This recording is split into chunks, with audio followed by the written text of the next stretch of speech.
On jõuluaeg ja üsna pea astume uude aastasse.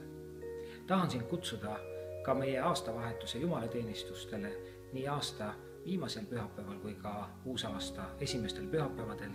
Nimelt olen plaanimas alustada uut seeriat ja käsitleda teemat elu koos Jumalaga.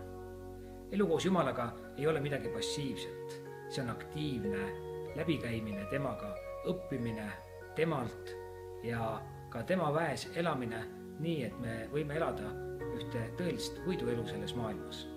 Tahan sind kutsuda osa saama nendest jumalateenistustest ja ma usun, et Jumalal on sinu jaoks sõnum, mis võib anda sulle ühe suuna ka astumaks sellesse uude aastasse koos Jumalaga ja Jumala parimas elades. Ole väga õnnistatud ja kohtumisteni meie jumalateenistustel.